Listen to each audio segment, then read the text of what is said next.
you know. Okay, so I've got Delegate Fennell. We're going to start with you, and then we're going to go Delegate Charkoudian, just in the order. And Delegate Fennell, you're here on House Bill 493. Yes. And you take the time you need to present the bill, and you can proceed, okay? Welcome. Thank you, Mr. Chair. Thank you, Vice Chair. And EE Committee members, it is an honor to be here today. For the record, I am Delegate Diana Fennell, and it's an honor for me to come and testify about HB 493. Ruby Bridges Walk to School and Education Commemorative Day.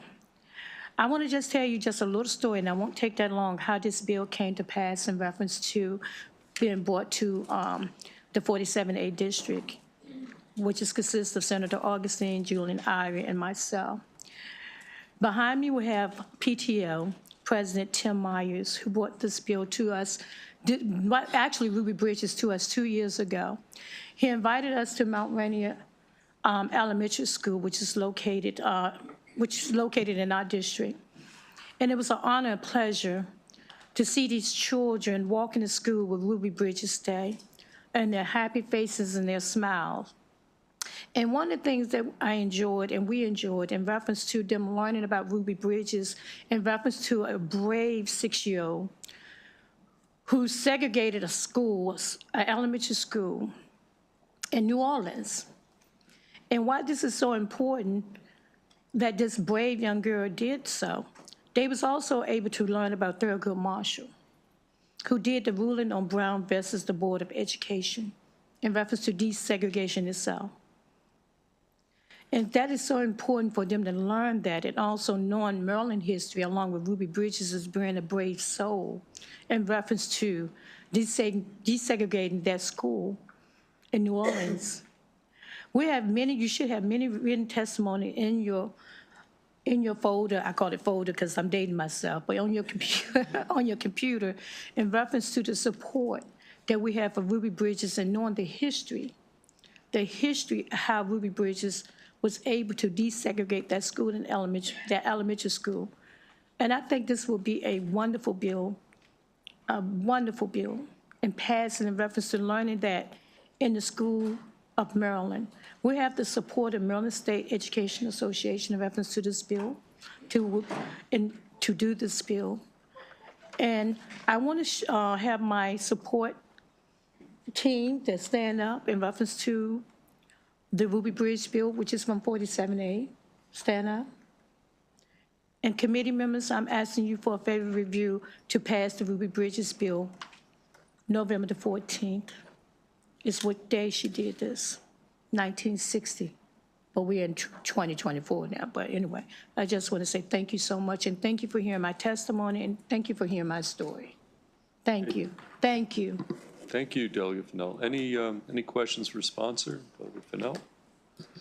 Okay, seeing none, that concludes the bill hearing on 493, House Bill 493. Thank you. And thank you. And I wanted to add to, in your package, you'll see Baltimore City student government body did a letter in reference to the support too. And I want to mention that just to make sure that you have that on record too. And thank you so much again.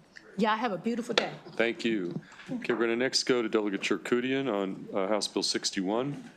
And we've got, is Josh Feldmark here? Yeah? Yeah. Feldmark, why don't you come up? Signed up favorable. Delegate Charkoudian, welcome. And Thank you can proceed on House Bill 61. Mr. Feldmark, though, you will be under a clock when you testify. Okay, go on, Lord. Mr. Chair, Madam Vice Chair, thank you. For the record, Delegate Lori Charkoudian here asking for a favorable report on House Bill 61. This is actually, I hope it doesn't hurt my reputation to come in with a super simple energy bill. And I'll go on the record saying I'm happy to discuss my more complex bills with anyone, anytime, but this one is really simple.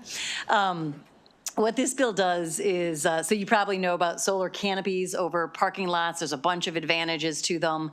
There's all this debate we're having about where do we put the solar that we need. Solar over parking lots is sort of already built space. It has the added advantage of being creating shade for cars and then being able to have the solar directly from the sun, the energy into car chargers, all of those benefits. And so what this bill does is it just says that when construction is being done on a new school, there's already a series of assessments that need to be made, like should we do a solar hot water heater? Should we do a solar?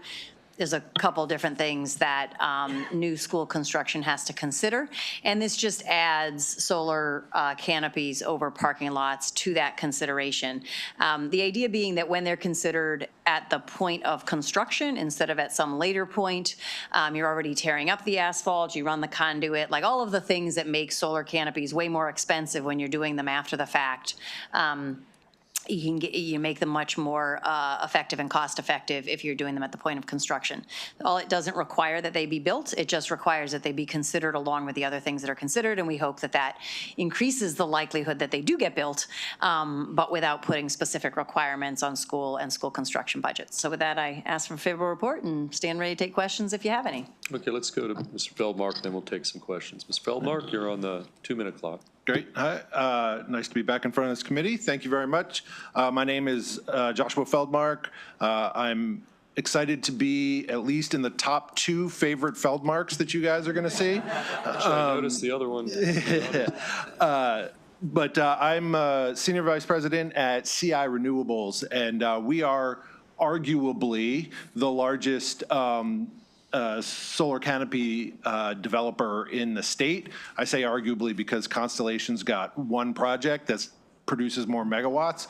We have more projects. So anyway, solar canopies over parking lots are the ideal. Even if you hate solar, which I've never met anybody, but supposedly they exist, covering an asphalt parking lot in the middle of densely populated areas is where we all think they would best be placed. The problem is they're close to 3 times as expensive. And as we are watching everybody's rates go up, nobody wants to do anything that's going to be 3 times as expensive. But if we know for sure, because we have done projects on existing places and on ones that before they built, that if you consider it ahead of time, then more often than not, it's pretty simple. The infrastructure is simple enough to do. It doesn't dramatically change the price of the construction, but it will dramatically reduce the price of building the solar canopy. So with that, I urge a favorable report. Okay, thank you. Any questions for the sponsor, Delegate Jerkovian or Mr. Feldmark? Vice Chair Kagan. Thank you.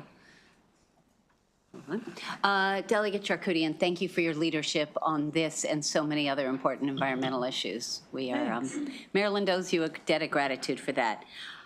I love the concept of this bill, but concepts aren't what become law.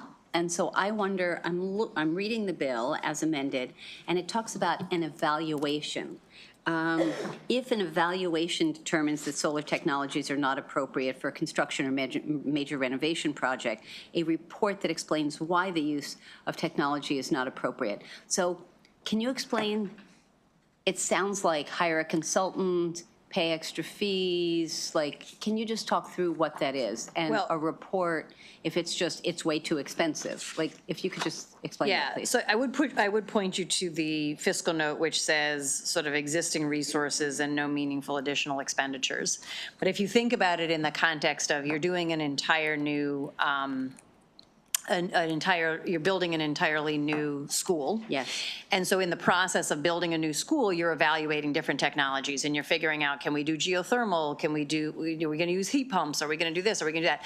So you're evaluating and considering a range of different technologies and doing cost benefit analysis, both sort of short-term and long-term cost benefit analysis.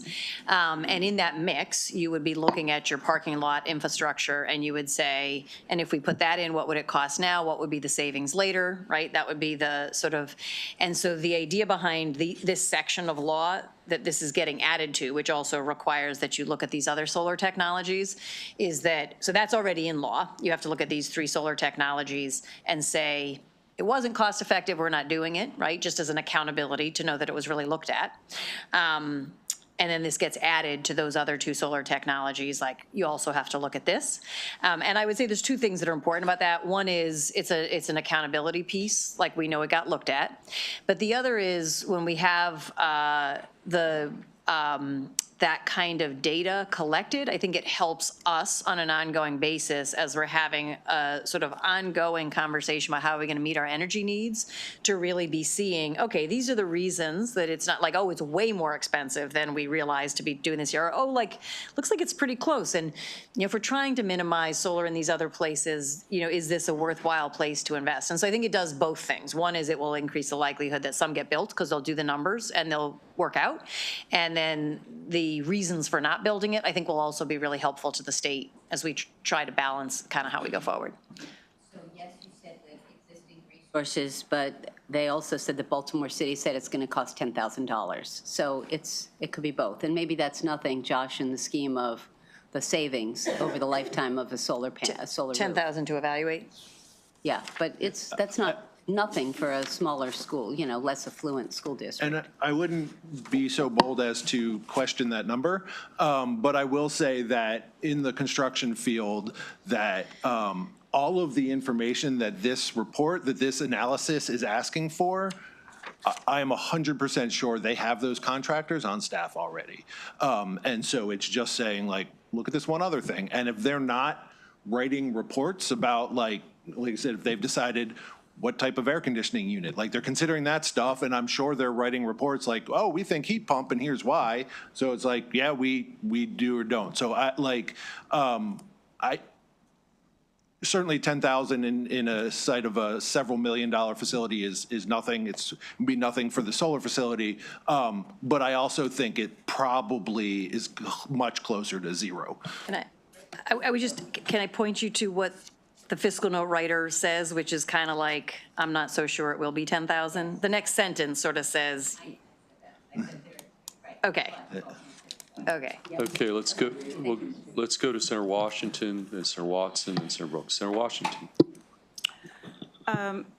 Thank you. Thank you very much. Well, just with regard to that last, I know that it's something I believe we would support, because particularly with the idea that it could be used to reduce our energy costs in our buildings. And so I haven't had a chance to read the letter of opposition, but I'm sure it wasn't thinking in the long run. I actually had a question about, we were talking about the costs of building one of these on a parking lot.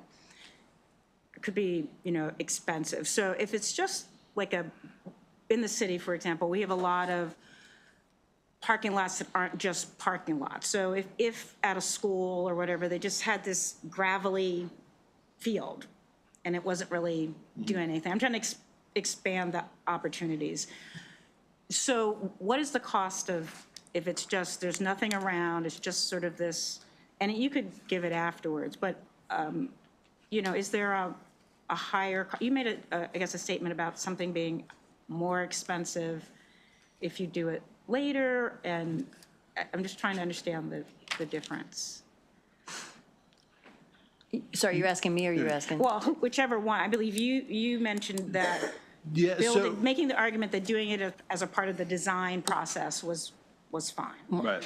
Less costly, yes, than So doing is it after that the less fact. costly than if a building already exists to retrofit it, I Right. guess, for that, that's a problem. But if it's just an empty parking lot that's gravelly and not attached to the main building and is just sitting there, which we have quite a few of, how does that fit in with what you're proposing? I do think, especially if you're doing a major renovation and that's staying, I think having folks consider that, because if you're talking about just sort of giving that over to solar, that means it would be a ground mount solar, which means all the steel that we need to put it 10 feet in the air, and doing that would probably make it close to, even up for like a ground mount solar anywhere, especially because there's a closer. Oh, I'm sorry, they're using it as a parking lot, so I know you can imagine, but Okay. there are parking lots that are not really, they're not asphalt, they're just Oh, I see what you're grassy saying. Oh, areas because where it's gravel as people just- opposed to asphalt. And they dump some gravel there, now it's a see. parking lot.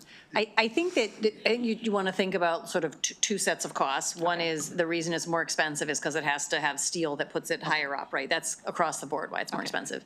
And then the second is, with any solar construction, you need conduit and wires going underneath. If you're already doing other construction, Okay. it's potentially cheaper than doing it where you're tearing up something that already exists. But it still may not pencil in terms of the cost savings. And so that's why we're asking them to do that analysis and say, when you're doing new construction, so it's gonna be cheaper than if you did it I got as a retrofit, can you check to see if it pencils? And if it does, great, presumably you do it, and if it doesn't, then you don't have to. All Now right, that- thank you. Yeah, now that I understand your question, it is nominally cheaper to do it if it's not pure, like, hard top asphalt, because you don't have to, it's less equipment, it's, you know, but I don't know that that's going to be significant enough, but that's what the analysis is for. Okay, let's go to Senator Watson, then we'll go to Senator Brooks. Yeah, thank you, Delegate. This is an easy bill. Super simple, right? You're welcome. And so, you know, years and years ago, when I proffered the ability to put solar on the flat rooftops of schools, I think I was a little bit ahead of my time. So Okay. this makes sense to me, but just have a couple questions. You know, in Prince George's County, and I think we had to pass a bill to allow them to do it, but they've put up maybe 10 schools now through public-private partnerships. Does the IAC still have authority over those that are erected in that manner? That's a really good question. I think they do. I'm not actually an expert on school finance construction, but I think that they do because they're still using state money to do it. But we could check on that. So in the implementation, and I think with the way we did the public-private partnerships, there was a RFP that went out. We selected the lowest cost, who could get it done in the right time frame, and then they went on and built the schools kind of simultaneously. And I guess this bill would just make, as a part of their response process, the solar, right? Yeah. And so my question is, which is, I've always had a problem with this part. We talked about the construction of the solar. I know you got that locked and loaded. That's not required. Right. But what I'm most interested in is that, you know, at this point, we should know how much energy a typical middle school, based on the capacity, and high school, how much energy they use. What can we expect as a potential cost savings of this from a normal electricity bill if this goes into your average size high school? And I think if you don't know it, we should have that metric to be able to do that approximate calculation, so that if the cost is a little higher on the front end when we're considering building, we know the 5-year savings that we expect to see, which may make that cost a little more palatable. So if you can get that information to me, if you can't speak to it now, I appreciate it. Yeah, I think I can come close, but I wouldn't want to come close. I'd rather have an actual number, but I can give you sort of what the cost per kilowatt hour for different types of projects, comparative to what standard offer service, as well as I think what the schools are paying if they're going through electric cooperatives, which a lot of them are. Yeah, so I'm just thinking from a superintendent's perspective, you know, if I make this kind of the game plan moving forward for all of our new schools, with each school, we expect a savings of X, which is why it makes sense to do it. And they need to be able to articulate that savings to the Board of Education and, you know, through all of us as well. So that would be helpful. You got it. Thanks. Okay, get that information before April 7th at midnight, okay? Senator Brooks? Thanks, Chair. Thanks for the bill. Is there not inherently some cost savings in the mere fact that you're installing panels and you get that investment tax credit, and plus you're generating electrons to mitigate your energy costs?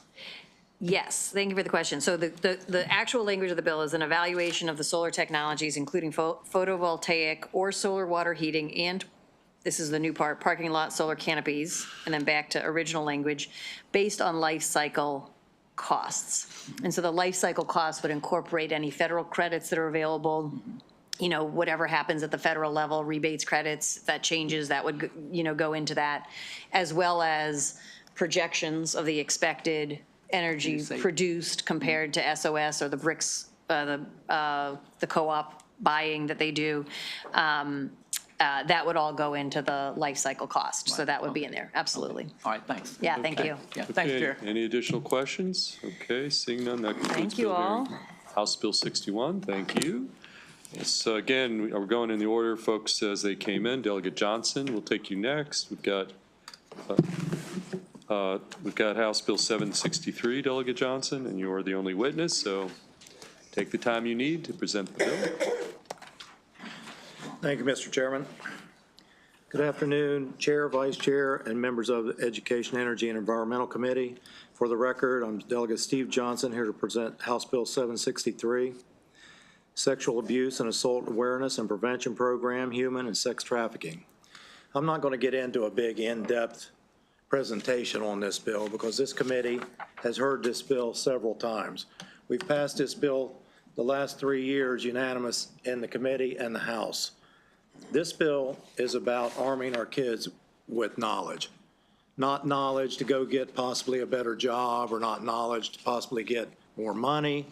This is to possibly prevent them from entering into a life of slavery or possible death. The reason that I picked grades 6 through 8 is because right now we're not dictating curriculum. It's already in the curriculum, but it's for 7th grade only. And it's in a long list of other things that they teach. And they take up most of that time with sexual abuse and assault. This would take a little more time to address the tactics and recognize the red flags of luring someone in to be trafficked, of grooming to be trafficked. And the reason I picked 6th through 8th grade is that is the largest age group that are targeted by traffickers, 12 to 14. This is an important for Maryland. This crime has grown around the world consistently, and also in Maryland. I sent you all the heat maps. I don't know if you got them, but Maryland is glowing red hot for human trafficking. Human traffickers that have been arrested have said Maryland is a gold mine for human trafficking because of our 95, our truck stops, bus stops, airports, the Port of Baltimore. You can have someone out of Maryland very quickly.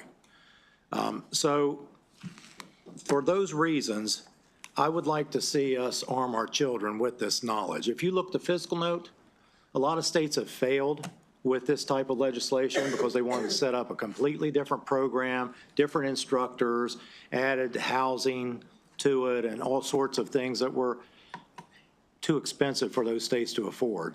So in Maryland, I looked at how can we do it with existing resources, talked to several directors of curriculum, and asked them if it was possible to incorporate this into health class, and all of them said absolutely. And so that's why you see a fiscal note of 0. It costs us nothing to arm our kids with this knowledge. So with that, I'm just going to say I would like to request a favorable report on House Bill 763. Okay, thank you. Questions for Delegate Johnson?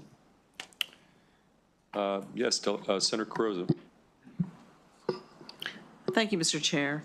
Thank you for the bill. And I did see, as I was going through your looking to do the program can be done with existing resources, which at that point, given the seriousness of this issue and the fact that it can be done with existing resources, I wasn't quite understanding some of the opposition and wanted to at least give you an opportunity to address that. You know, I'm very puzzled by it as well. I mean, they've known I've put this bill in for the last several years, but yet, and they know the seriousness of it, the situation, but yet they just have really refused to, on their own, incorporate this into the health class. So I'm puzzled by that as well. Have you had any conversations with some of your local school superintendents? That I'm trying to just see if it's more of an issue, you know, at the state level as opposed to local? It's more on the state level. Okay. It was hard for me to even get them to return a phone call. Okay, thank you. Okay, Senator Watson. Thank you for the bill, Delegate Jackson. So Johnson, I expect the boards of education, you know, to talk about unfunded mandates. That's not surprising, but I do have a question about the Maryland State Department of Education's response, who said that you know, they don't oppose the merits, but on the grounds that the legislative requirement would be duplicative of current regulatory requirements and run counter to the process that's already entrusted to MSDE. Can you speak to that? Is there something already in place? Sure. When they say duplicative, that's what I explained, that it's already in curriculum. Okay. But it's only for 7th grade. And they don't really get into how they use the internet, what they use to lure young kids in mostly and create that bond, which is usually music.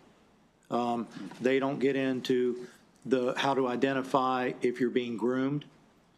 So those are the important things that the kids need to know. Like I said, in 7th grade, they concentrate mostly on the sexual abuse and assault, and not the physical part of it instead of the grooming part of it and the luring in and how to recognize that and who to go to if you feel like you're being groomed, or if you feel like you identify some of the red flags, what to do, who to go to. That's the knowledge. We have math class. We don't teach math class 1 year. English, we don't teach 1 year. Those are important subjects that affect the rest of your life. Well, so is this. So that's why I tried to match the classes with the ages that are targeted. All right. Thank you very much. You're welcome. Okay, we'll take any additional questions for Delegate Johnson? Okay, seeing none, that concludes bill hearing on House Bill 763. Thank you very much, Chair and Committee. We're going to next go to Delegate Dr. Terry Hill on House Bill 855. And then we'll take Delegate Fair next. Delegate Hill, we're on, again, House Bill 855. Good afternoon, Mr. Chair, Madam Vice Chair, members of the committee, and to the newest member, Senator Attar. Good to see you. House Bill 855 is really simple. Last year, this General Assembly passed HB 999, which created a work group to look at the feasibility of creating a public science and best practices technology hub so that different communities and organizations outside of the tech field could share best practices for increased efficiencies. And that passed. UMBC had agreed to host it. There was just a problem this year in getting it, in getting the members appointed to it. And working with the Governor's Office of Appointments, we just couldn't get it up and running. And so this bill just says it's still a good idea. Let's extend the date and adjust the membership a little bit so it's a little bit easier to do. So it's the same idea. We just need a little bit more time to get it up and running. Okay, questions for our sponsor? Okay, seeing none, that concludes bill hearing on House Bill 855. We've got Delegate Fair here on behalf of Chair Atterbury on House Bill 161. Welcome. Much less exciting understudy here. What's Sorry. that? I said a much less exciting understudy here, friends. Okay. Sorry. Okay, on behalf of Chair Atterbury, Delegate Fair to present House Bill 161. Thank you. Good afternoon, Chair Feldman, Vice Chair Kagan, and esteemed members of the Education, Energy, and Environment Subcommittee. I'm Delegate Chris Fair presenting House Bill 161 on behalf of my chair, Delegate Vanessa Atterbury, who sends her apologies, but she's currently working on the final budget discussions for tomorrow.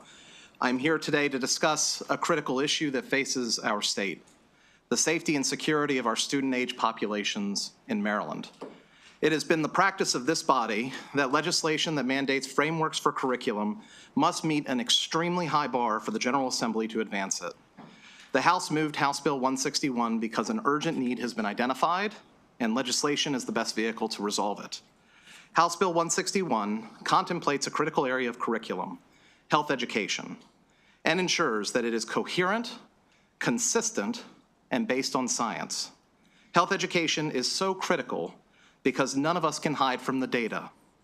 Teenage pregnancy, sexually transmitted infections, illicit drug use, depression, suicidal ideation and attempts, and human trafficking all increase when a student is not given proper information for a healthy social and emotional life under this curriculum. We must not let our children fall victim to misinformation and lies that impact their self-image and worth, or worse, predators who seek to take advantage of that lack of information. House Bill 161 therefore seeks to make sure a framework is in place in statute that ensures that whether you grow up in Garrett County, Wacomico County, St. Mary's County, Frederick County, or Carroll County, you are guaranteed that when it comes to your physical and mental well-being, Maryland Public Schools have got your back and teach age-appropriate truth. As I mentioned before, any mandated framework must reach a very high bar for the General Assembly to approve.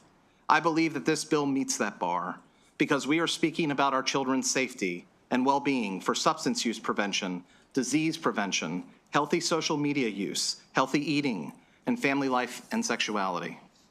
Why is this bill needed?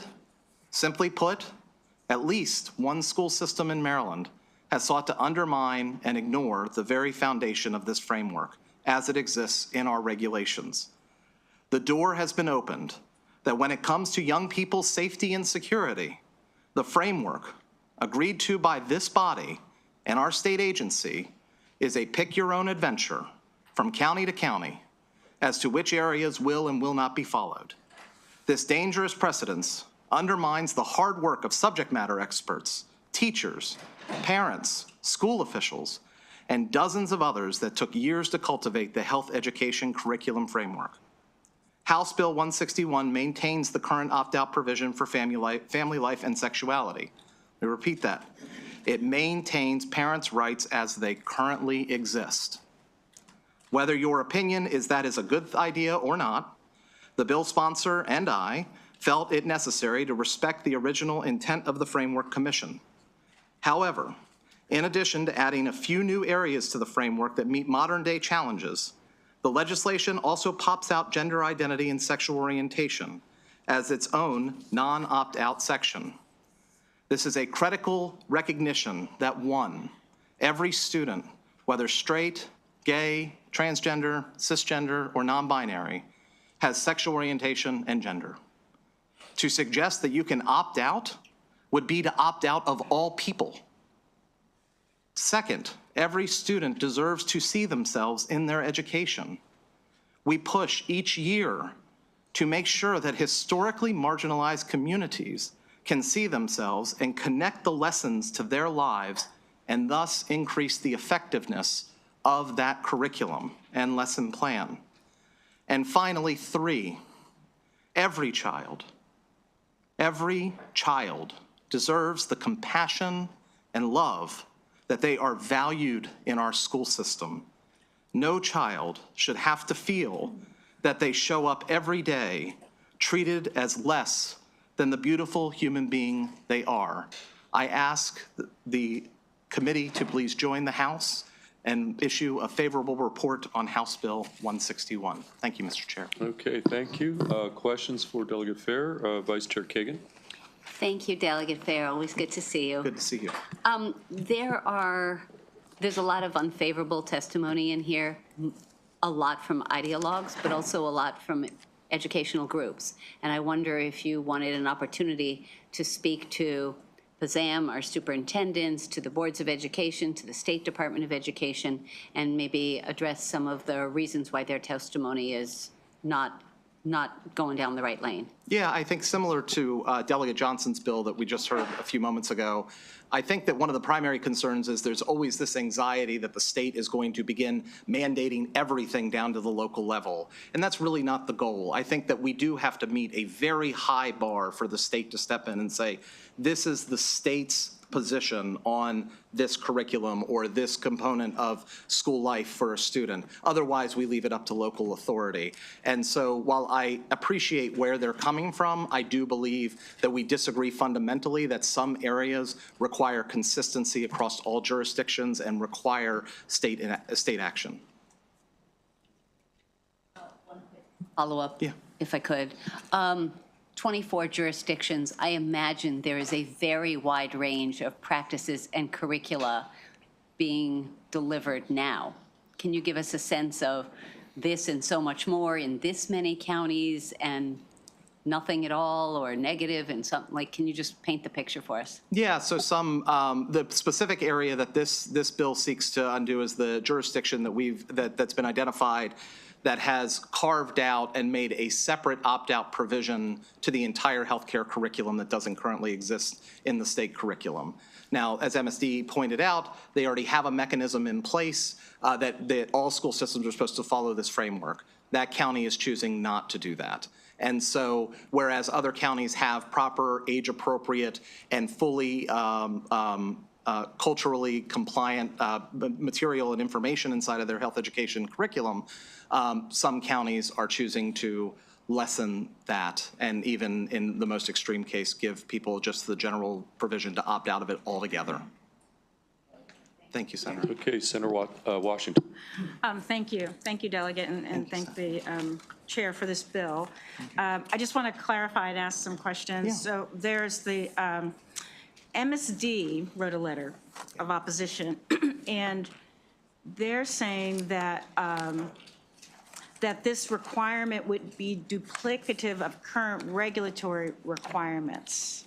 So could you first address that part?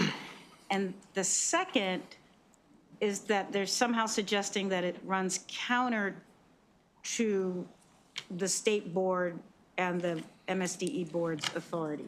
Could you address those Yeah. two points?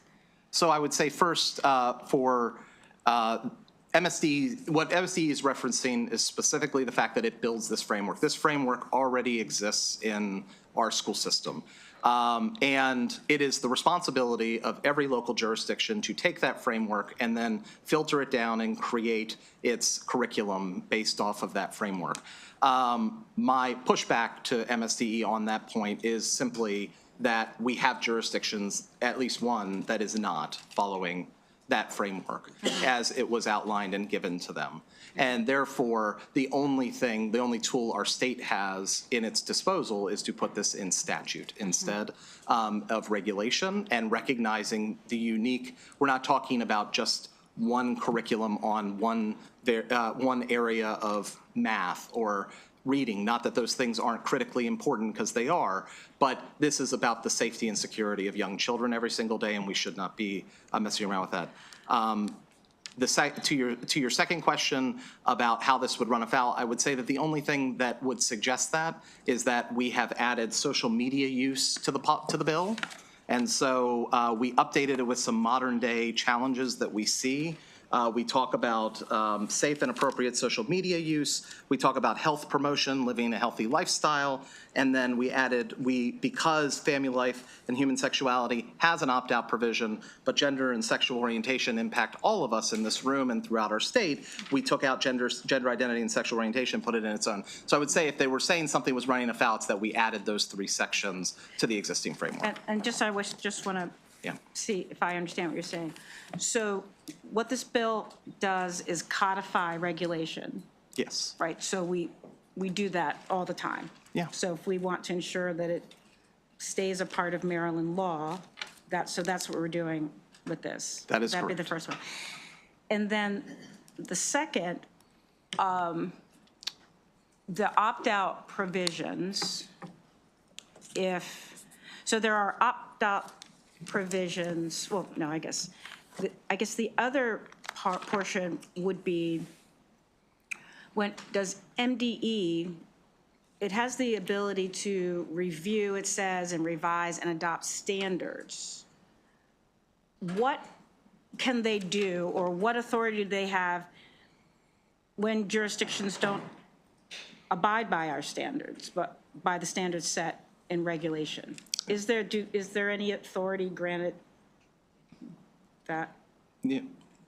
It's an excellent question. It's kind of a gray area because we haven't generally had school districts go outside of the recommendations from the Maryland State Department of Education. My understanding, and I'm not an attorney, so please take it with a grain of salt, is that the superintendent is allowed to step in and hold accountable any school district that is not following the framework. That would be an unprecedented motion by our state towards a local jurisdiction. I think one that the superintendent would not take lightly, but would be certainly something that could happen, and that action could include withholding funding from the school system and all kinds of other adverse actions, but I don't believe the superintendent would want to have to take that extreme measure impacting young children. So this is a much safer Right, so method. just as a follow, so this is a statement of legislative intent that all school systems abide by the framework that was created.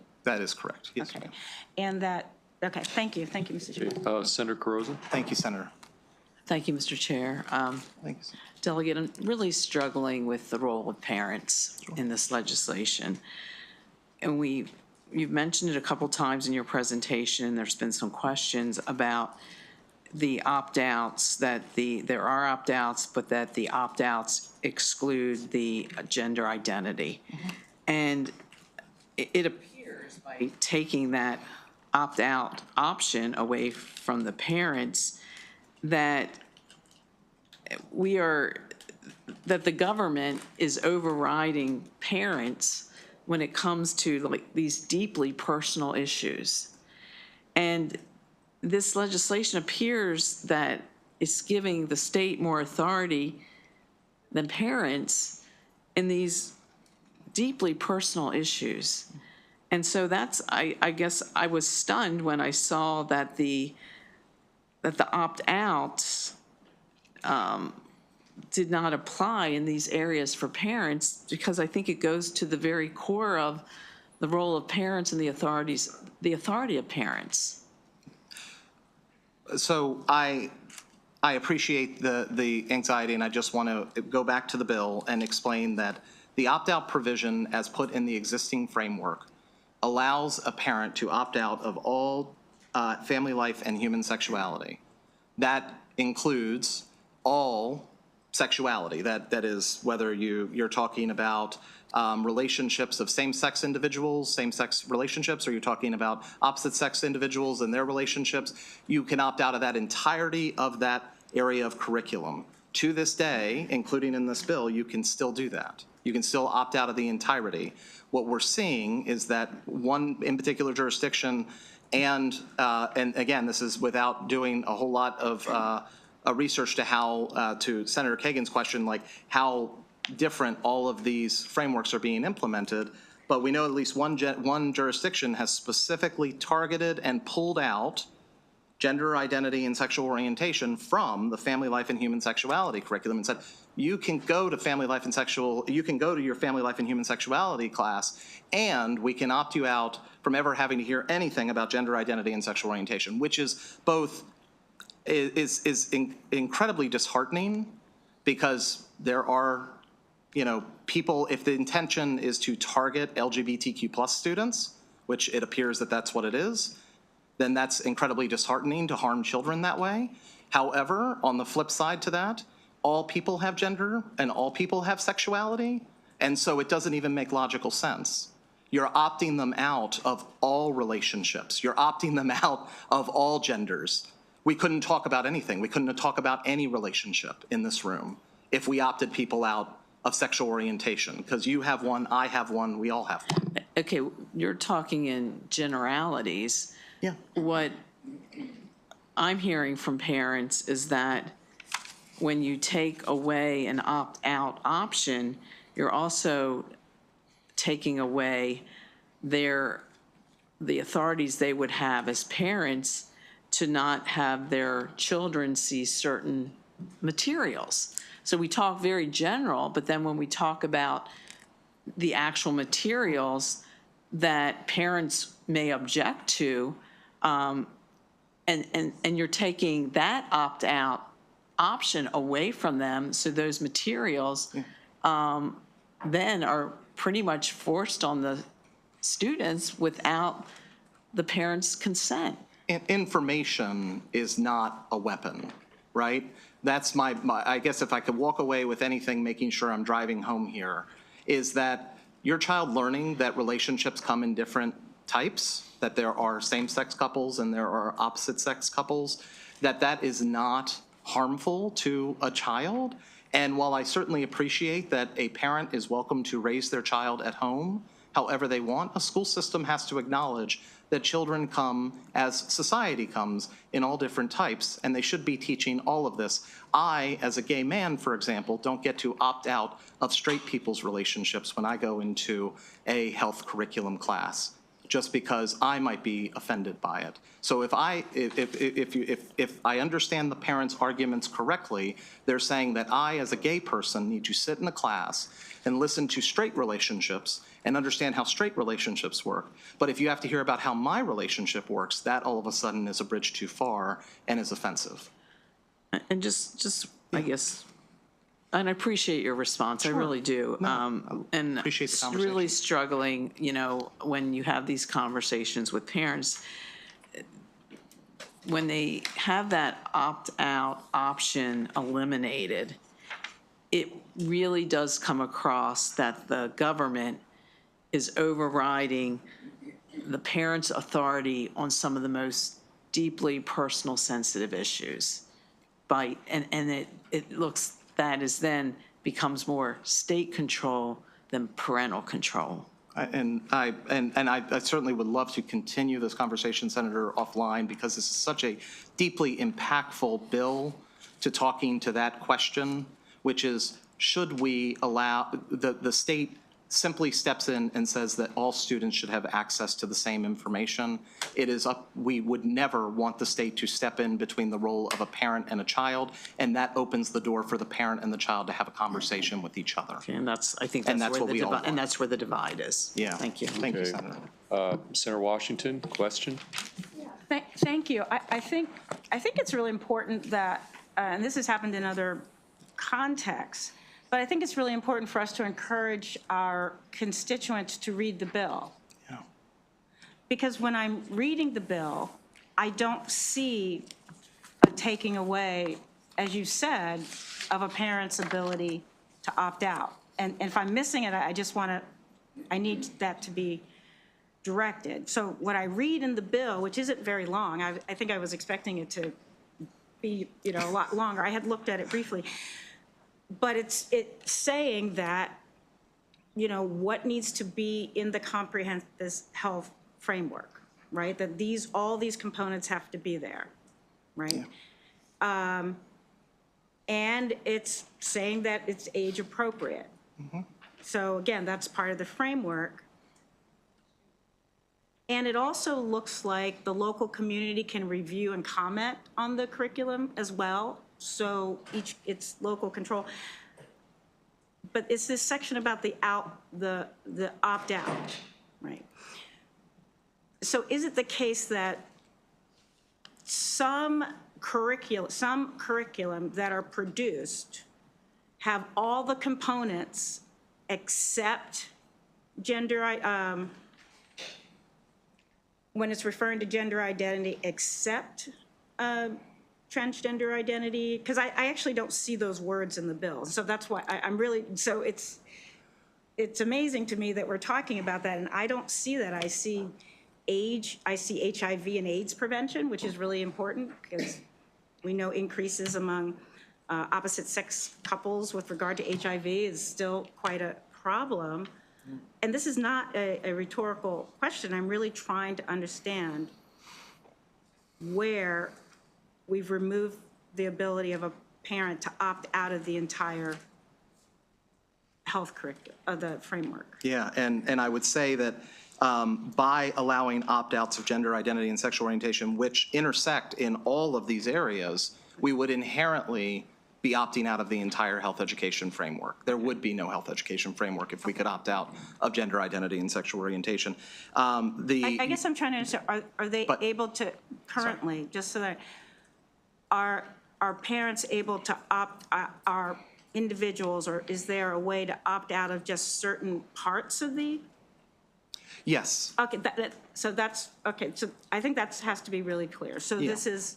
And that area maintains. The family life and human sexuality area in the existing framework allows parents to opt out of that section. That opt-out is in this bill. That opt-out option is in this bill. It's identical. Okay, so I hope we all heard that. Yeah. And really the direction is for frameworks to not pick and choose, similar to picking and choosing history. We'll talk about the US, or we'll talk about a curriculum that talks about social history, but we're not going to talk about slavery. Or we're not going to talk about, or we're not going to talk about sex trafficking in the sex. So that is really what we're talking about. Yes, Senator. And a parent can still opt out of the whole thing. Yes. Yep, the, All right, the, thank the you. area Okay, on family thank life you. and human sexuality. Just wanted to clarify that. We're going to go to Senator Gallion next. So there's been a lot of back and forth, Delegate. So on the third reader bill, I was just looking at the list.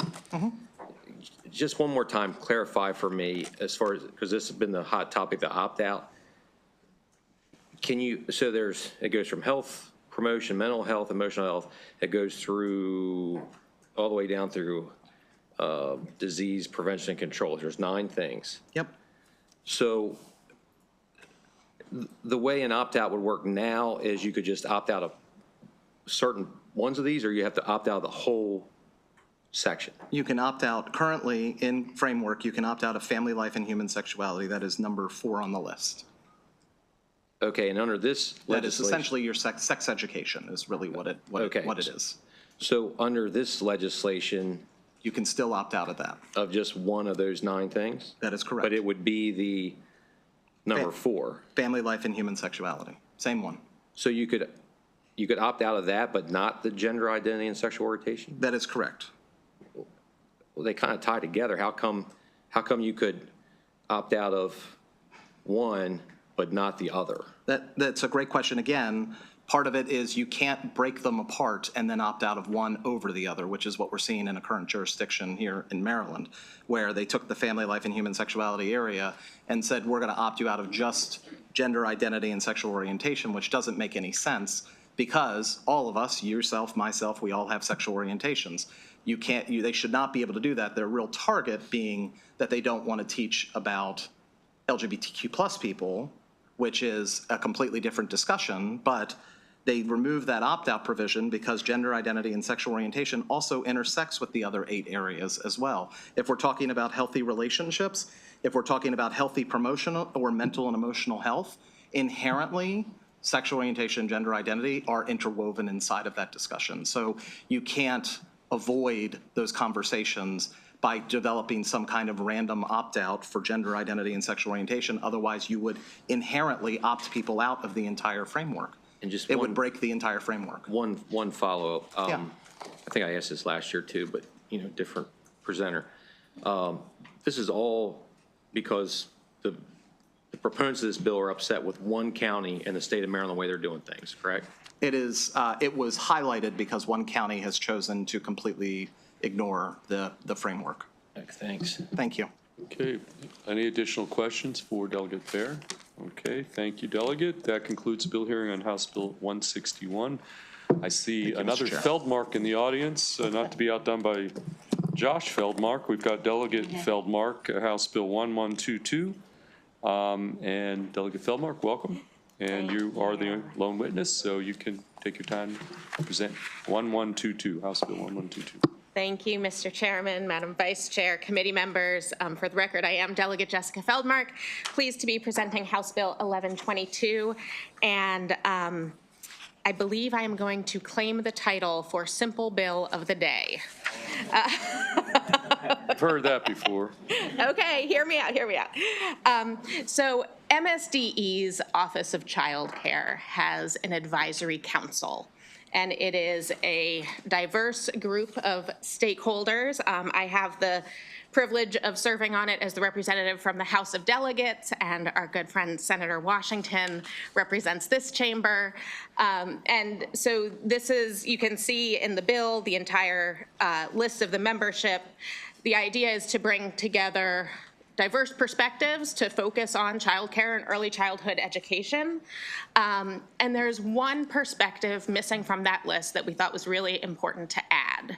And so we are adding a representative from the Maryland Association of Public Library Administrators, because our public libraries of all of our public educational institutions our libraries are the ones that serve our youngest residents, right? With programming and educational classes that, start from infancy.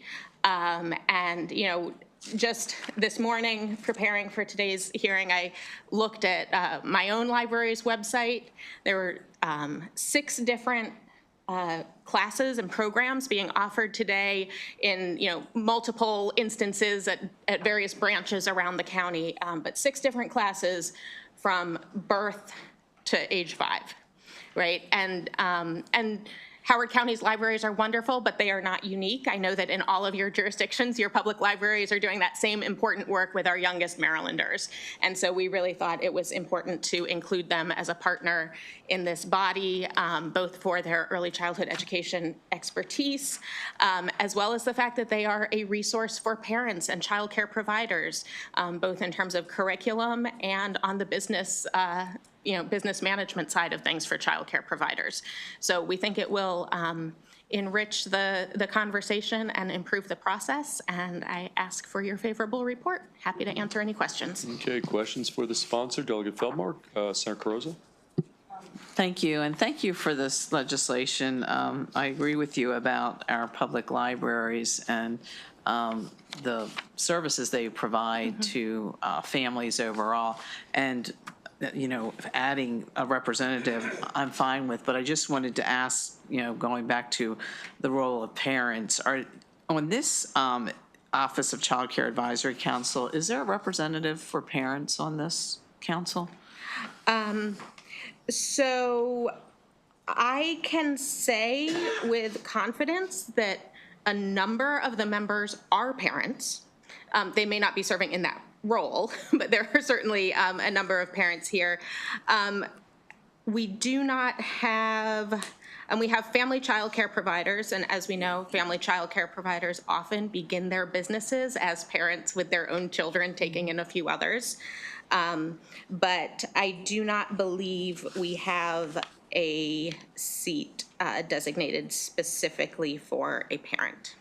So just wanted to bring the role up, and because there's so many other members, maybe one of them, it could be specifically, designated to just make sure that voice is, I think, officially recognized on the council. Well, actually, I will say there is a seat for a user of child care services, so that would be either a parent or a caregiver, right? So you would think that would cover it? That is, it would either be a parent or guardian, right? Someone with responsibility for the child who's enrolling them in child care services. Okay. Any additional questions for the sponsor, Delegate Feldmark? Seeing none, that concludes bill hearing House Bill 1122. Thank you so much.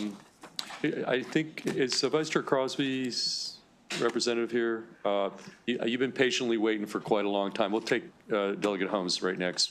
Well, here, he's been sitting in the back here for like an hour, so come on up. I think, Mr. Dennison, you're all signed up. Those are only 2 witnesses, so why don't you come up here on House Bill 984 on behalf of Vice Chair Crosby and tell us your name.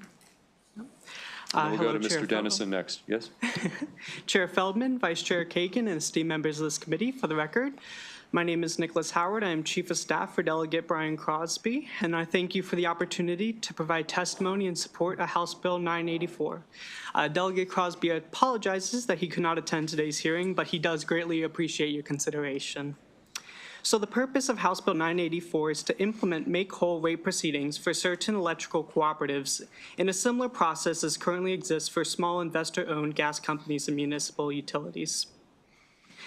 As established by current statute, the Public Service Commission protects ratepayers by ensuring that ratepayers pay a just and reasonable rate for utility services.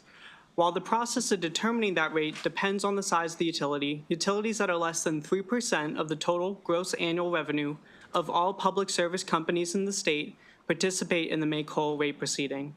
This proceeding allows similar-sized utilities to recoup costs that are unable to be covered by the regular rate-making process. House Bill 984 permits electrical cooperatives to be included in the make-whole rate proceeding. The litigation process for the establishment of a new rate is often expensive and involves significant time and resources for all involved stakeholders. The result is that the costs incurred by the utility during the process of litigating a new rate case is ultimately passed on to the ratepayer. With the passage of House Bill 984, the already existing streamlined process will reduce the costs associated with rate cases and will still allow the Public Service Commission, Maryland Office of People's Counsel, and any other interested parties to review any applications submitted by an electrical cooperative to modify its rates. House Bill 984 also includes the use of debt service coverage ratio as the methodology to calculate a new rate for an electrical cooperative rather than using rate of return. Similarly sized not-for-profit cooperatives tend to use the DSC ratio as it is the preferred methodology for indicating a company's ability to meet its ongoing debt service payments, including both the principal and the interest. Changing the methodology to match the needs of the electrical cooperatives ensures that best practices are being followed to better protect both the ratepayers, the state, and the cooperatives. And with that, I thank you for your consideration of House Bill 984, and I urge a favorable report. Okay, thank you. Good job. Mr. Dennison, you're going to be on the 2-minute clock. Very good. Thank you, Mr. Chairman, Madam Vice Chair, Tom Dennison, Vice President of Government and Public Affairs for Southern Maryland Electric Cooperative, here in support of House Bill 984. Nick did a great job explaining what the bill does. I think from SMECO's perspective, just to level set the committee, we're a not-for-profit electric cooperative providing service to Charles St. Mary's, Calvert, and Southern Prince George's County. And what the investor-owned utilities use a rate of return in rate cases. SMECO uses a debt service coverage ratio. So when we last went for a rate case, the settlement was 1.80 was the debt service coverage that we settled on. And essentially that means that we have enough money to cover our debt. You know, a 2.0 would be double the amount of the debt that we have. So 1.8 would be the amount we settled. So under the current statute, small investor-owned utilities are able, within that 3-year period, after a case is settled like that, to go back for a make-whole rate case. And it's an administratively streamlined process that saves time, saves money, and from SMECO's perspective, that would be the biggest advantage for us to seek that authority. The Public Service Commission has been, we've been working with them on the bill. They're okay with it. The Office of People's Counsel took no position. And with that, Mr. Chairman, I urge a favorable report. Okay, thank you. Take questions for Vice Chair Crosby's representative or Mr. Dennison. Okay, seeing none, that concludes the hearing on House Bill 984. We are next going to go to Delegate Holmes. Delegate Holmes, House Bill 1128, welcome. May I bring up a panel? Yeah, I've got Nina Memelis from the Mayor's Office, Government Relations, on behalf of the Mayor. Okay, and Delegate Holmes, again, we're on 1128. Thank you so very much. I appreciate the opportunity to be here this morning, I guess afternoon. This before you is HB 1128.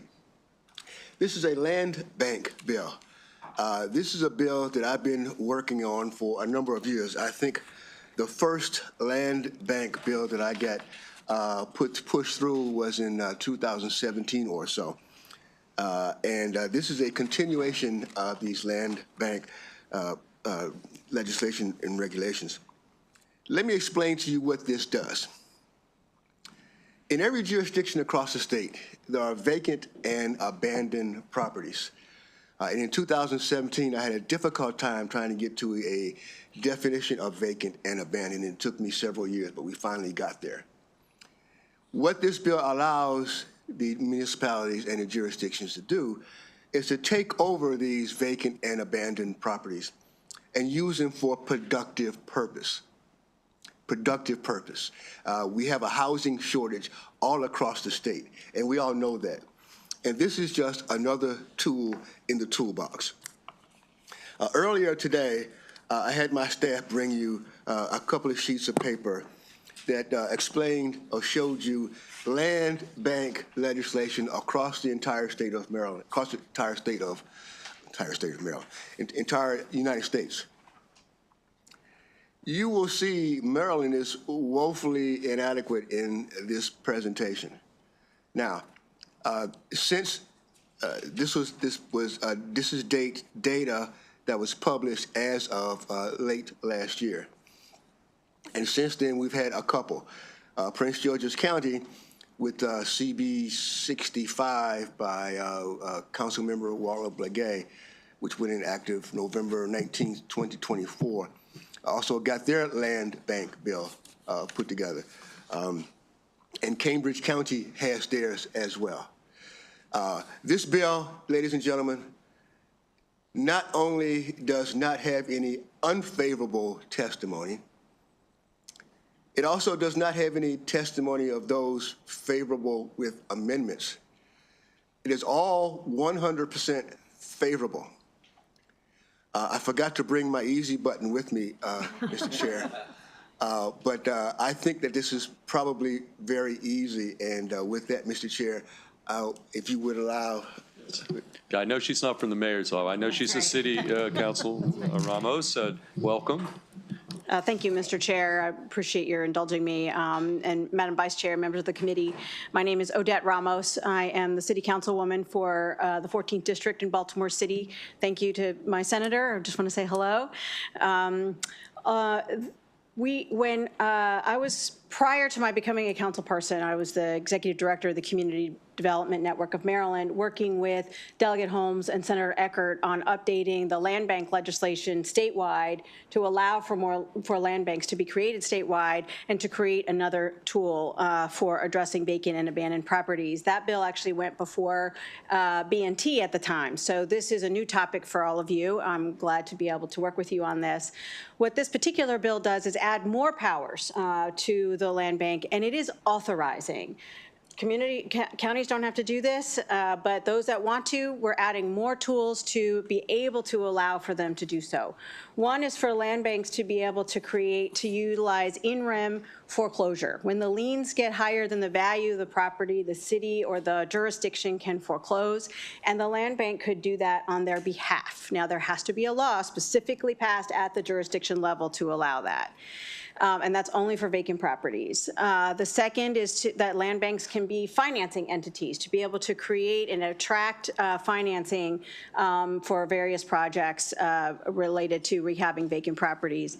And the third is if land bank sells a property and nothing's happening with it, they can claw it back. So those are the three provisions in this particular bill. It is completely authorizing so that Cambridge and Prince George's can utilize this tool, and any other jurisdiction that would like to continue to do that. I will admit, I tried to do it in Baltimore and I failed. So we learned a lot from that work. And one of the things we learned about was some of the powers that land banks still needed to have. So with that, Mr. Chair, members of the committee, I'm asking for your favorable report, and thank you so much. Senator Watson. Thank you. Thank you, Delegate Holmes, for your thoughtfulness. It's always good to see a bill of yours. Easy question. So I think you partially answered it. So to determine an abandoned piece of land, you said the liens have to outweigh the value of the land. How did you describe it? How did we determine that? So vacant and abandoned property is literally that. It's a property falling down. It's a property that is uninhabitable. Okay, that's the definition. But there's still an owner, right? Some of them, well, in many cases, some of them are owned by people who have passed away. So nobody is paying the taxes. Mm-hmm. They might be owned by an LLC who's abandoned them. They may be owned by somebody but who thought that the liens weren't paid, and so they're caught up in tax sale. So what the in-rem tool does, it can be done by a jurisdiction or land bank in this case if this bill passes, is that one of the tools to help acquire that property from whoever it is so the jurisdiction can do something with it is if the unpaid taxes are higher than the value of the property, the jurisdiction can foreclose. Baltimore City is the only one doing that currently. And it's working. It's a much faster process for acquisition. So I think all of us are used to getting the comptroller's letter that says, hey, you might be the recipient of unclaimed funds or something. Is there something like that where we know that there has been an exhaustive attempt to contact the last owner of record before we implement this? Absolutely. So in REM, which you've already passed in 2018, it's very, very prescribed. There's actually 3 points of notice. So first is when the jurisdiction is like, we're thinking about, filing for judicial in rem foreclosure on the property. Right. Then it gets posted. There's time for somebody for an owner or any interested party that's on the title to respond and say that they might want to do something with it. The second notice is before there's a court date, or to announce a court date. So it's the second notice saying, hey, we didn't hear from you. We are going to go ahead and take this to court. So here's the date.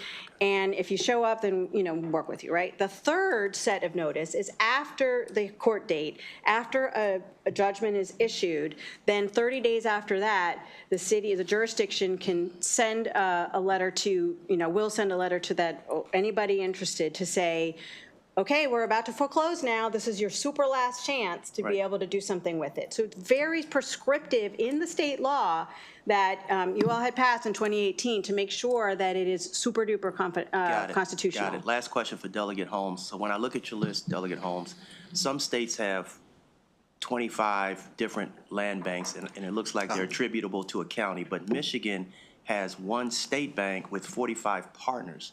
So for example, you had mentioned Prince George's County and Councilmember Blagay doing something. Would we need one in the state of Maryland for every county and be responsible for their own, or would it be one state entity? Some jurisdictions can partner together. Okay. It is up to the jurisdictions to decide how they want to move about with this land bank. Like, for example, Ohio, which is the state that I hail from. You see, there are a whole lot of them in Ohio. Ohio has 88 counties. That's why there are so many of them in Ohio. Mm-hmm. But nonprofits in the jurisdictions, they can partner together. Okay. It's up to the jurisdictions and the municipalities to decide how they want to work this. Thank you, my friend. You're certainly welcome, my friend. Okay. It's a love fest. Okay, Senator Attar. Thank you, Mr. Chair.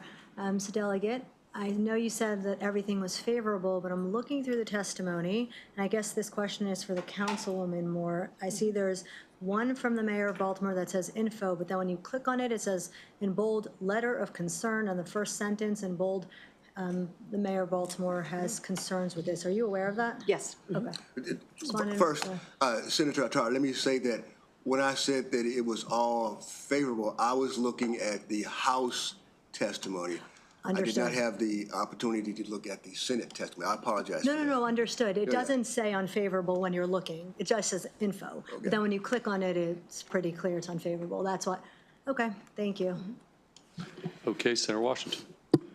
Thank you. And again, I always appreciate my councilwoman and her relentless pursuit, and also my former, well, we're still a colleague, but former colleague in the House of Delegates on this topic. We've been working on this issue for a decade or more. So thank you for this. And just want to clarify, it's authorizing, so it's not 100% requiring. And the council would be able, in the case a council or whatever the governing body could decide to put forward this or not, and it would still be the same process of a mayor could override, the council, a mayor could veto or override. So it would just go through the regular process. This isn't us dictating. That's correct. Would that be this correct? Is totally authorizing. And so those discussions happening at the local level, because this is dealing with vacant properties is such a local, thing. So it's completely authorizing. Great. Okay, thank you. Thank you. Okay, additional questions for the sponsor or for our esteemed Baltimore City Councilman? Okay, seeing none, that concludes. Thank you so very much. Bill here on House Bill 1128.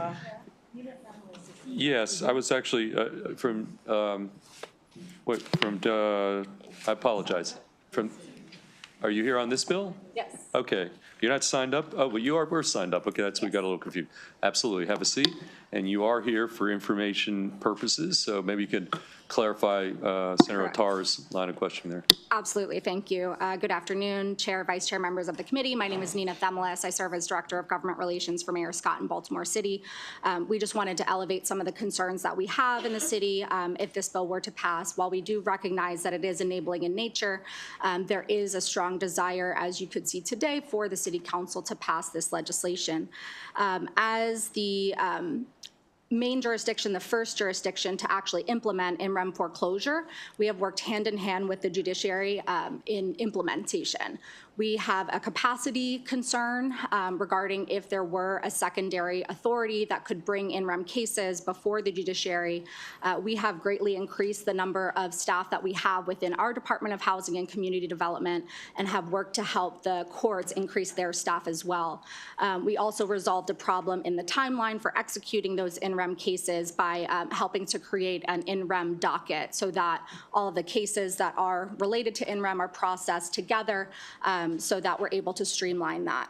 Since fiscal '24, we've completed 289 cases, and there are 1,089 cases that are currently in progress. We've reduced vacant housing by over 22% since 2016, including a 16.5% reduction since December of 2020.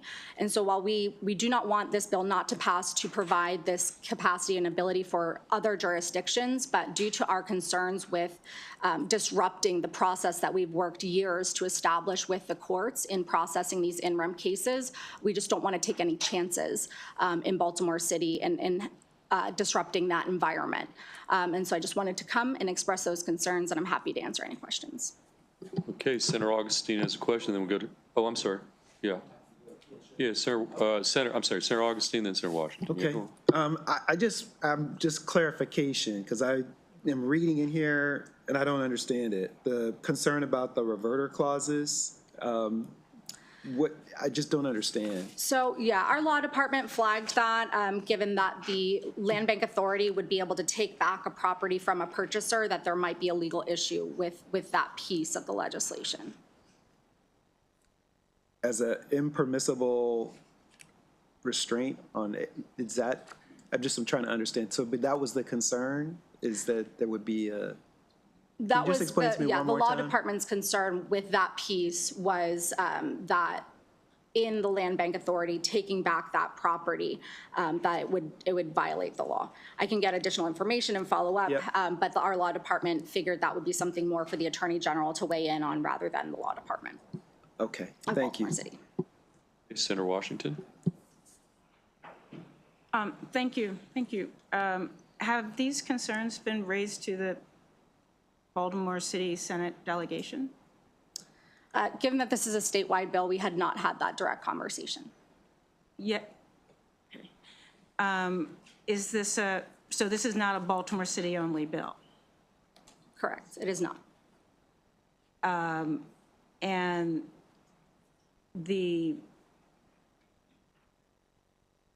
so this is just, again, I'm just trying to understand it. So the concern is that, could you give me an example of what might happen with a taking of a property where the law department is concerned? This is not rhetorical. I think I need an example so that I can understand, and if we need to, address it in the law. So my focus here today was more so to talk about the in-rem foreclosure process, not the other part of the testimony that was about the reverter clause. As mentioned, this was something that was just raised to my attention by our law department, so I wanted to make sure that that concern was communicated. And the concern is where in the bill? Which concern? Well, I need to ground the administration's concern in a piece of the legislation that's before us. Absolutely. So that would be helpful. Right. So in the bill, where it authorizes the page 3, lines 3 through 5, where it says if authorized in the tax property article, that foreclosure on a property through an in-rem foreclosure action, and then later on the bill, it does expand in-rem foreclosure to include land bank authorities. To include what? To include land bank authorities as entities that would be able to take foreclosure, in-rem foreclosure actions. Because we're probably not, what's wrong with this? That the city would not like to have a separate entity that would be able to also take in-rem cases through the judiciary. Oh, okay, all righty. but you're clear that this is a statewide bill and that locals have to vote for it. And so you're kind of, so that possibly we're bringing an internal concern for us to resolve against some, okay, I just. Yes, yeah, thank you, understand Senator. that. That's not, not my Right. intent, but as the jurisdiction that has the most robust in-rem process and the largest number of vacants, I just wanted to elevate our concerns. Understood, but thank you. Okay, any additional questions? Okay, seeing none, that concludes bill hearing on House Bill 1128. Is anybody here from Delegate Smith's office? Oh, you're hiding back there. I couldn't see behind the podium. Why don't you come up here on House Bill 184 on behalf of Delegate Smith and tell us your name? Sure. Good afternoon, everyone. My name is Morgan Phillips, and I am Delegate Smith's Chief of Staff here presenting on her behalf this afternoon.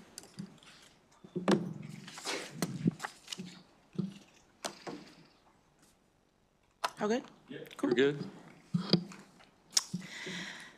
So House Bill 184 ensures that this is House Bill 184, non-public schools, transcripts, prohibition on punitive measures related to student debt. So House Bill 184 ensures that non-public schools participating in state-funded education programs cannot withhold a student's transcript as means of debt collection. This bill aligns with existing protections for students in higher education institutions where transcript withholding for unpaid debts has been prohibited. If we have determined that an adult's transcript cannot be withheld for debts unpaid, then we should have the same protections for children as well. And we should not allow non-public schools to impose unpaid debts on children for financial circumstances that were beyond their control. The right to access academic records should not be contingent upon the student's financial standings. Education is a fundamental pathway to opportunity, and transcripts are necessary part of a student's ability to pursue, continue, or further their education, and should be done without interruption. By withholding the transcript, a school effectively limits a student's ability to move forward, exacerbating financial hardship for the family rather than resolving it. The Maryland State Department of Education has reported that on average it receives 25 complaints annually about non-public schools refusing to issue transcripts due to unpaid debts. And House Bill 184 will prevent these schools from using transcripts as leverage and will ensure that all students, regardless of financial status, receive equitable treatment. A student's transcript is not a commodity that can be sold or bartered, but a record of academic achievement. Unlike a car, a loan, a mortgage, or a credit card balance, a transcript is an unsecured debt. And I would like to share 2 poignant examples that underscore the urgency of this legislation. And below is an email from the niece of one of our own legislators who was forced to repeat the 10th grade after her private school withheld her transcript, and the second, a mother pleading for assistance after her son's football scholarship was rescinded in Prince George's County. It says, Dear Delegate Smith, in 2003, I found myself repeating the 10th grade as my former Catholic private high school withheld my academic transcripts. My student account had an outstanding balance, which as a 16-year-old, I could not afford to settle myself due to financial hardships at home. Facing this challenge, I transferred schools during the second week of classes after an unsuccessful battle for my transcripts and other official school documents. As a scholar, I encountered an arduous transition to the new school, impacting my GPA and jeopardizing my athletic eligibility. It is disheartening that a child should endure denial of access to education due to a debt incurred not by the child, but by the parent imposed by the school. The denial of my transcripts forced me to retake 10th grade courses throughout the 11th and 12th grade. I attended summer school, but lost the opportunity to advance my education by taking college courses as a senior. The next was an email that we received over the interim. It says, Delegate Smith, I'm reaching out to anyone I think could provide insight on, this was her last session's bill, House Bill 1164. This is a situation that is near and dear to my heart because my youngest son is currently in a situation where due to his father falling on hard times, he fell behind in payments and now he can't pursue higher education. Nathan has since lost his football opportunities at Virginia Union and Christopher Newport due to incomplete enrollment. And I need to know desperately, has this bill passed, and any insight would be helpful and greatly appreciated. And for these reasons, I urge the committee to have a favorable report, and happy to take any questions. Okay, questions for Senator Smith's representative? I'm sorry, Delegate Smith's representatives? Senator Croza? Thank you, Mr. Chair. Thank you for presenting the bill. And just, there is some information from the Maryland Catholic Conference in the bill file. So I wanted to bring that to your attention. I think what I'm picking up, and I'm trying to catch myself up to speed on this issue, but part of it is you have contractual agreements when, parents sign their students up for schools paying the tuition. And in some of these agreements, it actually says that they agree that their transcripts would be withheld if they fail to pay. So I think there's some concern about these are contractual agreements, and we have this situation. Wanted to give you the opportunity to respond to that. So, Senator, what I would say in response to that is I would assume most families don't believe that they would experience any type of hardship while they're sending their students to a private school. I don't think anyone could forecast that or see that coming. Well, I do understand it is a financial obligation that was signed by the parent in agreement with the school also. And to that, I would say that any agreement could be worked out, but to withhold the transcript is more importantly impacting the child than at the end of the day. So why not work out another arrangement with the parent? Not saying that they couldn't recuperate the debt that's owed, but to hold the transcript is the issue that we're battling here. And I appreciate that it was a pretty detailed letter from the Maryland Catholic Conference. So, and then even raising issues about it could kind of result in strain on the Maryland court. So I just wanted to make sure that, you were given the opportunity and that the good delegate knew that some of this was being raised in the testimony. And then the bill also it is not prohibiting the Catholic school or any school, private school, from going through other avenues to recuperate the debt. So while the courts is one option, the schools do have other abilities to recuperate the debt from the parents. Thank you. Thank you. Senator Washington? Thank you. Thank you so much. And thank this delegate for this bill. I wish I'd seen it. I would have cross-filed it. So this is similar to what we've done for colleges and universities. Yes. And so she built it on that. And then so there's that. We've done it for colleges and universities, which, yeah, okay. And so are schools able to sort of sell their, so one of the things they could do is sell the debt? Yeah, there's no prohibition on selling the debt, and there's no prohibition from, I guess, telling the student that they can't come back next year. Correct. Or any of those things. All right, so it's just focused on not holding the sort of transcript. Correct. Which are you arguing that okay, so again, just the transcript, and again, it does not prohibit the school from seeking any type of other debt recuperation services. Now, I do have a question on this number 3. So do schools say, I don't understand that, charging a higher fee for obtaining a transcript because the student owes a debt? So is that something that happens? Why is that? Charging a higher fee? Yeah, number 3 on page 2, I guess, just says that there's charging a higher fee. And maybe I can ask the details of the delegate later, but just curious about, is that something that happens I'm assuming it is. I could see it be considered probably could it be a late fee for the tuition balance, just as if any other, assuming like a credit card balance or what have you. I'll follow up because there's just about 5 different things, and I just want to make sure. Okay, thank you. You're welcome. Senator Watson? Thank you. Thank you for this bill.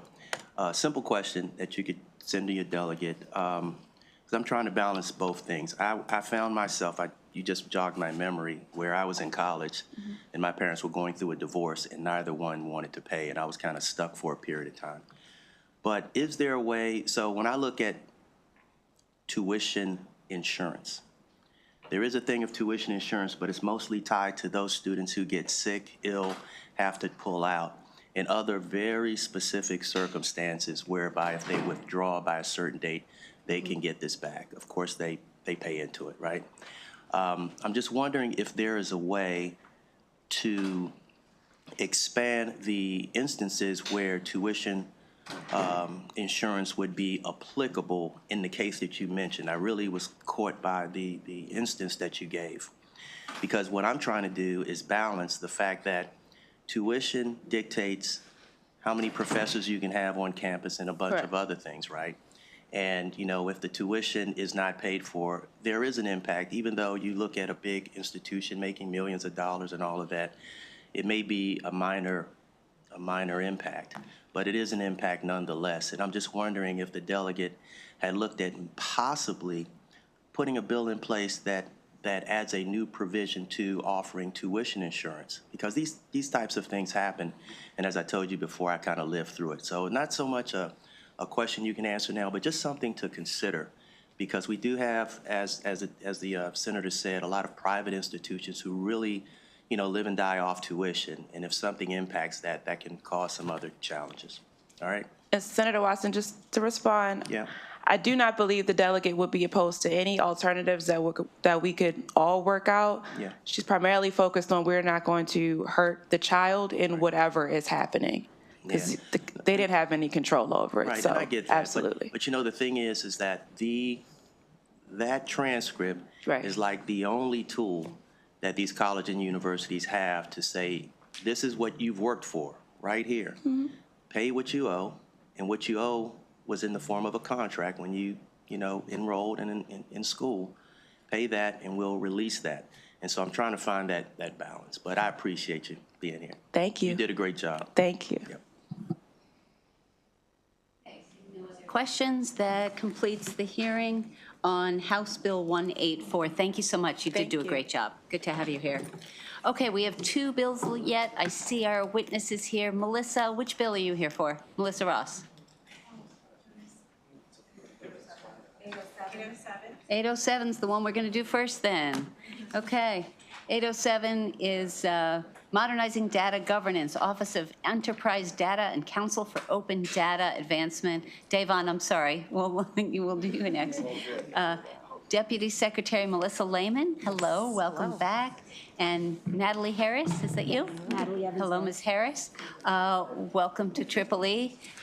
You may begin your testimony. Thank you. Good afternoon. Good afternoon, Mr. Chair, Madam Vice Chair, esteemed members of the committee. For the record, my name is Melissa Lehman. I'm the Acting Secretary for the Maryland Department of Information Technology. I am joined here today with Natalie Evans Harris, the State Chief Data Officer, who has played a pivotal role in advancing data governance since joining our team in May 2024. I appreciate the opportunity to testify in support of House Bill 807, which formalizes the role of the State Chief Data Officer within the Department of Information Technology and renames DeWitt's data team as the Office of Enterprise Data. House Bill 807 will not impose an operational or fiscal impact on state agencies. DeWitt already has the necessary staff to support the Office of Enterprise Data, and we facilitate the work of the Council for Open Data Advancement. At this time, I'm going to turn it over to State Chief Data Officer Natalie Evans Harris. Thank you. Good afternoon. Good afternoon, Chair, Vice Chair, and esteemed members of the committee. For the record, my name is Natalie Evans Harris, and I'm the state's Chief Data Officer. I appreciate the opportunity to testify today in support of DeWitt's departmental bill, HB 807. Coming into the role in May 2024, I'm fortunate to find a state collectively leveraging data for drawing insights about our communities, evaluating the services we deliver, and exploring innovations that can support Maryland constituents in thriving every day. I also joined an organization constantly looking for opportunities to improve the use of data. HB 807 is the result of nearly a year's worth of effort to assess and learn about agency data needs. DeWitt conducted a comprehensive data maturity assessment in 2023 with participation from 25 state agencies and conducted a listening tour upon my arrival in 2024 with approximately 30 agencies. Modernizing Maryland's approach to delivering trustworthy data means putting the technology, people, and processes in place to not only modernize, but also optimize and harmonize the state's ability to make data-driven decisions. HB 807 highlights the increasing necessity for standardized, secure, and efficient data management across state agencies. Under the bill, the State Chief Data Officer, appointed by the Governor and overseen by the Secretary of Information Technology, will spearhead efforts to promote responsible data governance, compliance, and interagency collaboration. Additionally, having each state agency designate an agency data officer ensures accountability in maintaining data integrity, security, and accessibility, while also minimizing the collection of personally identifiable information. The newly codified Office of Enterprise Data will oversee critical programs related to data governance, sharing, and literacy. This includes developing statewide policies and standards, implementing a secure data sharing framework that balances accessibility with privacy protections, and launching a data literacy initiative to train state employees in effective data management analysis. These measures will enable Maryland to harness data as a strategic resource, enhancing government efficiency and service delivery.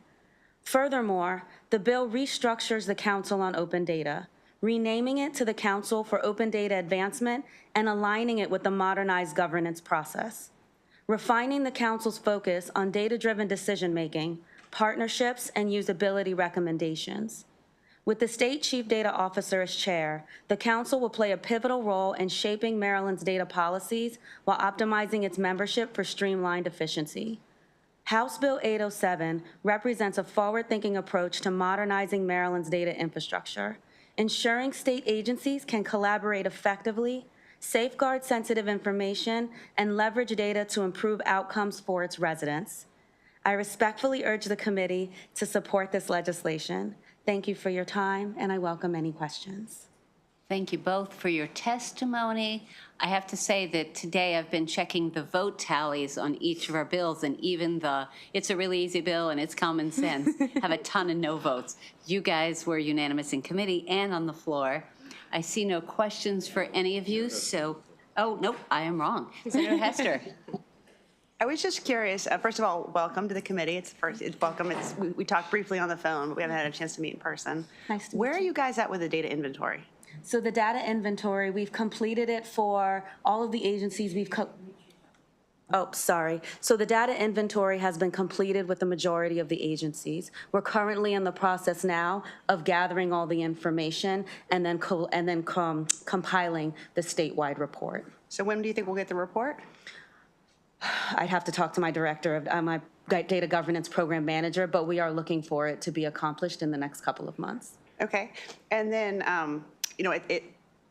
I haven't actually read the bill yet, so I will do that. It's a beautiful bill. I strongly encourage your support. Does it basically, going back to Hogan's executive order, does it basically codify that? It codifies all of those roles and responsibilities. And so we have a data point person in each principal agency? For each of the executive branch agencies, they have somebody designated as an agency data officer. And is that the same as the data privacy officer? No, there's also an executive order for chief privacy officer, and so each of the agencies have designated agency privacy officers as well. Sometimes for some of the agencies, it's the same person because of the size and the complexity of the program. It's not necessary to have two separate people. Can you get us a list of those? Yes, we can. And then what in this bill what will this bill enable you to do that you're not doing currently? What this bill does is it sets a standard for across the state for how data governance should be implemented and executed. With the way that the executive order was written, it said that each agency should have an agency data officer. It said there should be a CDO, but there isn't a standard that's set for what that actually looks like. So what you'll see in the bill are specific programs that are designated, and do it is responsible for delivering on to make sure that agencies have what they need in order to be able to set a standard for the way that data is delivered across the state. Right. I thought we codified that in 818 last year. 818, is that the open data? No. Senate Bill 818 was the government use of artificial intelligence, but I made sure that we codified the data privacy stuff in there, the data management piece in there too. I do not recall. Well, why don't you guys, We can check that So if out, you could yes. get the information on the data inventory, the point people in all the agencies, and what this bill does that Senate Bill 818 didn't do, that would be great. Yes, I do recall in 818 there is a data inventory language, but I don't recall it actually laying out the responsibilities and the governance structure for the state. Okay, now I will say I see no lights, so that completes the hearing on House Bill 807, and please send the secretary our best. And thank you for your leadership. Thank you for your time. Okay, all right. Next up, Davon Gardner, you are going to be, it looks like, presenting House Bill 826, Office of Small Minority and Women Business Affairs, Interdepartmental Advisory Committee, Repeal and Definitions. Is Maria Martinez joining us? No, you are here to present the bill. Thank you. Welcome. Thank you. Good afternoon, Chairman Fellman and Vice Chair Kagan, and the distinguished members of the committee. For the record, my name is Davon Gardner. I'm Director of Policy and Legislative Affairs with the Governor's Office of Small Minority and Women's Business Affairs, GOSBA. I would also like to say hello to my senator from 41st District. Hello. I would also like to thank Chair Pina Melnick for her leadership in introducing this important legislation and extend my gratitude for the committee for the opportunity to express my support for House Bill 826. As you may know, GOSBA oversees the socioeconomic procurement programs across 70 state agencies, playing a key role in MBE, SBR, which is Small Business Reserve, as well as the Veteran-Owned Small Business Program, VSBE. Since the committee's inception, GOSBA has not received any indication that the legislative body has convened in the state government article. Due to the inactivity, GOSBA proposes to repeal the Interdepartmental Advisory Committee on Small Minority and Women's Business Affairs. The advisory committee's intent is to enhance collaboration within the executive branches of state government and to improve the efficiency of the state's socioeconomic programs. In its place, Executive Order Number 38 established a governor's subcabinet on socioeconomic procurement participation to provide counsel to the special secretary. The subcabinet will provide recommendations on initiatives to enhance socioeconomic procurement and promote the growth and participation of MBE, VSBE, and SBR businesses in the state. GOSBA collaborated with the Maryland Department of Disabilities and concurred with the amendment that would update and modernize the definition of a shelter workshop for individuals with disabilities. These efforts and partnerships would make Maryland's diverse business community thrive, ultimately strengthening our economy. GOSBA urges a favorable report on House Bill 826 and welcomes any questions from the committee. This concludes my testimony.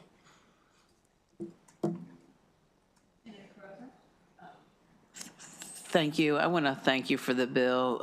In my former life being in the executive branch, whenever you can try to put these efficiencies in place and combine, you should go forth with that. So appreciate the bill. Thank you, ma'am. Thank you.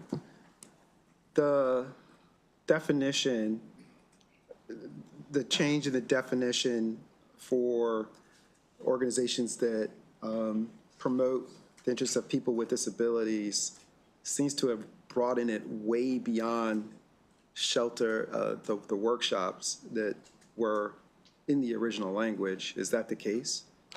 Yes, from my interpretation, yes, it's just standardizing and modernizing the actual definition. But doesn't it also change it? I mean, it would be one thing to sort of use this language and still incorporate the sheltered workshop, which is, I would imagine, a specific sort of space versus just broadly speaking, bringing in anything that has to do with disabilities. I mean, isn't that just something that's different? From my understanding with the Maryland Department of Disabilities, it's just outdated language in their practice, in their current practice, and they sought to actually amend the legislation.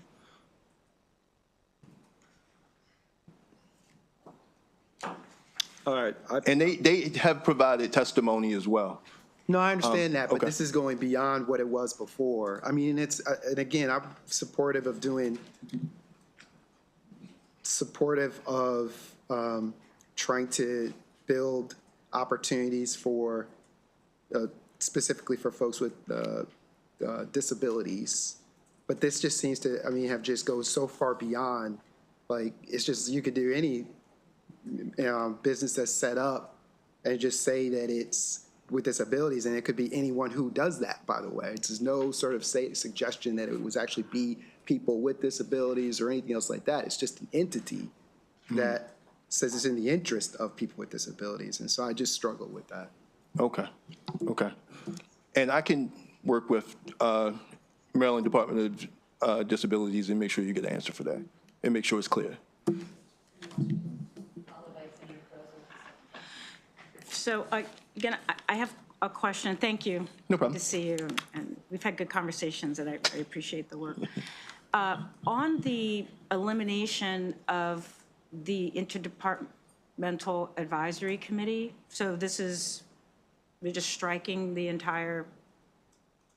Yes, it's actually striking the entire statute. Yeah. Because it's never met, and with the advice of the governor's office, with the executive order, we have now a new platform, which actually enhances our operation and authority. What is that? Just to help me, what is that platform? It's the governor's office, the governor's social economic subcabinet. And in its place, that's what will circumvent the actual advisory committee on small minority and women's business affairs. So do we no longer have small minority or women businesses in the state of Maryland? No, we do. It's still. I'm just so, it's just that it's not rhetorical. I'm just trying to understand, and I've seen this move. The reason that you articulated to remove this advisory committee was because it doesn't meet. But it was put in law for a reason, right? Yes, ma'am. To provide an opportunity for women and other who we have a whole program right around this procurement, et cetera. Right. And so the need for it doesn't go away. So within this new vehicle, is there a council or a board or some specific, and maybe you could share it so that the specific needs, because also veterans and all that are included, in this group. So actually, most of the duties that are actually in the Interdepartmental Advisory Committee are all encompassing in this new subcabinet with more and even more enhanced authority for our office. And that's and collaboration with the executive branches as well. And that's I appreciate the diving a little deeper into this, just a little. So we'll check the executive order, right, that created this. The executive order is 0101. Yep, you'll send 38 to 2024. You'll send it. And so this provision now is in the executive order. It's already, that executive order was published on December 18th. And it's the executive order on procurement and efficiency and all that good stuff. So is there still a special secretary for the Office of Small Minority and Women Business Affairs? Yes, we still have a special secretary. And advisory committees are often to advise secretaries in offices. So is there a new group that advise, and again, it's usually, they're not, they're not elected officials, et cetera. They're business owners and citizens and residents. Mm-hmm. So is there a new entity that's going to provide the advice that this advisory committee would? So currently in the bill, the advisory committee the members are the executive branches of state government, which they are still actually they're actually still a member, and they are the ones that advise the special secretary. And also there is a provision in the bill that will also,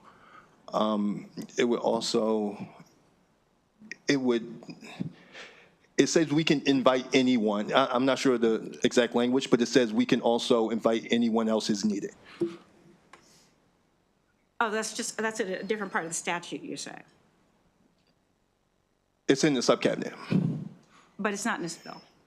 It's not in the bill. Okay. But it actually says that in the subcabinet. And Yes, ma'am. And the sheltered workshop for individuals with disability, that means, so this new category of minority person, which I'm not sure why you didn't look at I to review that, but, or even change the concept of minority person. But so a person is now, so this is a nonprofit entity? Yes. That serves? And I know you're under, I guess I want to get on record and understand, the intent, that it is changing what it does, but we'll follow up. Senator, maybe you could follow up with Senator Washington. Definitely. And others to answer some of their questions. We've got more work to do this afternoon, and time is running short. Okay. If that's okay, Senator Washington, and super quick question from Senator Crows, and then I think we want to wrap up. I'll accept it for now at this point, but this is very important in that it's striking a significant constituency from law and reporting, and I just wanted to make sure that we have that, and so when we discuss this bill about whether or not to pass it, I just wanted certain things on record. Sure. So that's it. Go ahead. Do you want to? Are you sure? Okay. Okay. All right. Senator Croza, super quickly, and then we'll wrap up. I want to make sure I understand the gist of the bill, which to me seems pretty straightforward. One, by this advisory committee, whatever its roles and responsibilities, as I understand it, it's now going to be through this new governor's subcabinet. So if anything, probably then would be elevated if it's a subcabinet, and the efficiencies would come because you have whatever the advisory committee was supposed to be doing and not doing is going to be in the subcabinet. So I want to make sure I understand that. And two, when I read the disabilities language, I was looking at it as outdated language, because going back to that language, and I'd be happy to talk to the secretary, but the sheltered workshop for individuals with disabilities, as I understand it, that goes back to when the focus was more on facility-based programs, and now we've moved to more of a community programs, which is why you would update the language. So not really changing roles and responsibilities, but just, I think, we have moved from the more facility-based services to the community-based services. Am I interpreting this correctly? That's correct. That's correct. Okay, thank you. Yeah. Okay, I see no other questions, and I was poked by the chair to try to wrap us up quickly, so thank you, Mr. Gardner, and again, maybe if you can follow up and make sure we're all clear. I will. So that I we will have follow up with Senator Augustine and Senator Washington. Perfect. Thank you. That'd be great. Thank you. And with that, that completes the hearing on House Bill 826. Thank you. Okay, yeah, to that point, so if folks could, we have to take a 5-minute break. We'll come back and we'll talk about this one bill and then one other matter. A couple of us have to go to a meeting on some of the other bills that are floating around this, and I'll give everybody a little heads up.